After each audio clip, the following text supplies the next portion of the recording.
Halo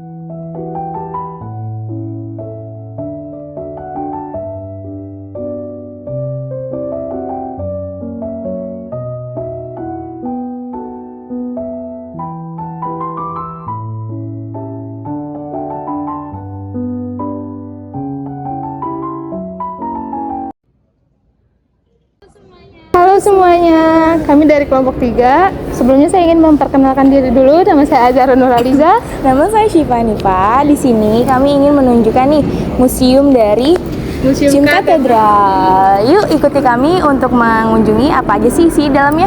Yuk.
Halo semuanya, kita dari kelompok 3 ingin menanyakan tentang sejarah dari katedral itu sendiri. Saat ini saya bersama Bapak dengan Gregory Rosita, Wakil Ketua Museum Katedral Jakarta. Oke. Iya. Kita biasanya panggil siapa? Biasanya dipanggil dengan sebutan Greg. Iya. Oke, saya simpan juga Pak Halo, sebelumnya. Simpan. Saya Zaka Pak. Cara. Oke, saat ini saya ingin menanyakan beberapa pertanyaan nih Pak ya. Mungkin yang pertama yaitu siapa yang memperkasai pembangunan katedral ini dan kapan pembangunannya dimulai? Iya, katedral ini berdiri pada tahun 1901, ya, pada tanggal 21 April, tepatnya. Lalu bangunan ini berdiri karena bangunan gereja yang lama ambruk, iya, pada tahun 1890 itu total ambruk bagian tengah, bagian tengah sampai ke depan itu ambruk sehingga dibangunlah dengan desain neogotik. Ya. Jadi didesain oleh pastor namanya Antonius Lima. Itu adalah pastor yang bermisi di gereja katedral, berkarya di sini. Kemudian setelah beliau pulang ke Belanda, pekerjaan pembangunan dilanjutkan oleh arsitek Magnus Sonsweet. Jadi kalau ada masuk ke dalam gereja katedral, ada beranda, nanti di situ tertulis bangunan ini berdiri oleh Magnus Sonsweet. Iya. Mungkin jalan bisa. Untuk masih seputar bangunannya. Iya. Terus kalau misalkan ini kan dilihat dari bangunannya kan mirip sama bangunan Eropa gitu. Iya, kan, ya. betul. Saya mau nanya di sini mungkin ada sedikit ini apakah ada elemen atau simbol khusus gitu dalam desain katedral ini kayak memiliki warna tertentu atau? Iya, kalau untuk desainnya denah katedral berbentuk salib. Itu dengan atap menghadap ke arah timur. Seperti itu. Kemudian memiliki 3 menara. Itu masing-masing memiliki nama. Yang dari poros tengah itu namanya menara Angelus Dei atau malaikat Tuhan dalam bahasa Latin. Kemudian di menara paling depan sisi kiri dan kanan, sisi kiri adalah menara Benvenhalut dan sisi kanan menara Gading. Semuanya adalah simbol dari Bunda Maria. Iya. Jadi makanya nama gereja itu sendiri adalah gereja Santa Paula Maria diangkat ke surga. Nama asli dari gereja katedral. Ya. Kalau sebutan katedral adalah gereja di mana di dalamnya terdapat uskup yang bertugas. Seperti di Jakarta terdapat Bapak Kardinal, makanya gereja ini disebut gereja katedral. Juga berlaku di daerah Bogor memiliki uskup sendiri. Nah itu disebut katedral. Karena berasal dari kata katedra yang adalah bangku atau tahta. Iya, jadi kalau di gereja katedral pasti ada bangku uskupnya. Iya, berbentuk seperti kanon. Di bangku besar ini di atasnya ada Ada lagi Pak, bagaimana sih Pak proses pemeliharaan struktur bangunan ini sendiri? Mengingat kan usia dari katedral itu kan sudah tua ya Pak, kalau dari umur. Apakah ada yang menjaga atau segala macam? Ya, salah satunya museum juga turut menjaga keaslian karena bangunan gereja itu bangunan cagar budaya masuk kelas A, jadi itu tidak boleh tidak boleh dirubah sedikit pun. Apabila terjadi kerusakan akan dikembalikan seperti semula. Seperti itu. Untuk sejarahnya gereja katedral itu pernah digugat tahun 1985. Ya, itu penggantian untuk atap jadi atap bergaya. Dan dahulunya adalah atap siram kayu.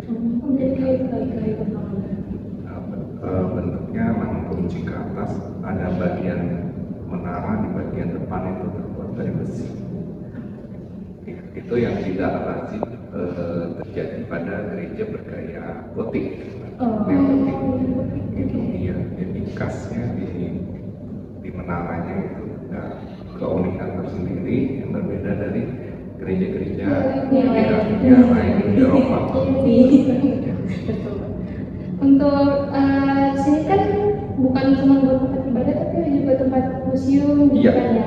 Di sini apakah katedral ini juga menjadi tujuan wisata? Terus jika iya, bagaimana cara pengelolaannya untuk membatasi antara ibadah dan tempat wisata? Ya, jadi ibadah setiap hari itu pukul 6 pagi dan 6 sore untuk hari biasa. Jadi gereja itu terbuka, sedangkan di saat tidak ada ibadah maka turis bisa melihat bagian sisi katedral terbatas di area tertentu. Ya. Jadi setiap hari selalu ada turis domestik maupun mancanegara yang datang, dan untuk museum terbuka untuk umum dan gereja juga terbuka untuk umum. Baik Pak. Sebelumnya apakah ada cerita atau legenda menarik Pak yang berkaitan dengan katedral ini? Dengan katedral, gereja katedral ini pernah dikunjungi oleh Presiden Soekarno karena pada waktu salah satu pahlawan nasional yaitu Uskup Sugio Pranoto wafat, kemudian beliau disemayamkan di dalam gereja katedral. Presiden Soekarno masuk untuk melayat Uskup Sugio Pranoto karena kedekatannya beliau dengan tokoh-tokoh agama. Kemarin kan baru kedatangan sama Paus Francisco ya Iya. Pak. Terus di sini bagaimana saat kedatangan Paus Francisco ke katedral? Ada persiapan apa yang dilakukan? Iya, dilakukan untuk menyambut beliau. Iya, untuk menyambut kedatangannya sudah otomatis banyak persiapan. Salah satunya ada di belakang saya ini. Iya. Ini adalah kursi yang dipersiapkan untuk Bapak Paus datang. Kemudian beliau duduk di waktu di dalam gereja katedral, dia duduk di kursi yang terlaksana ini. Ya, seperti itu. Nanti untuk sejarahnya bisa bagian diskusi. Di sini mungkin ada tempat yang paling penting atau sangat sakral Pak yang di daerah. Ya, untuk gereja sendiri sangat sakral. Di dalamnya terdapat tabernakel, di mana umat Katolik percaya bahwa Yesus akan bersemayam di dalam tabernakel. Selain itu ada dua tempat lagi, yaitu kapel adorasi di bagian sisi samping berdampingan dengan museum. Ya. Kemudian saat sampai itu mengamati Anda Maria, terdapat Maria di bagian sisi taman museum. Oh iya. Daerah ibadah sih. Iya, yang berdoa. Mungkin segitu aja sih Pak pertanyaan yang bisa saya sampaikan. Oke, terima kasih. Kurang dan lebihnya mohon maaf.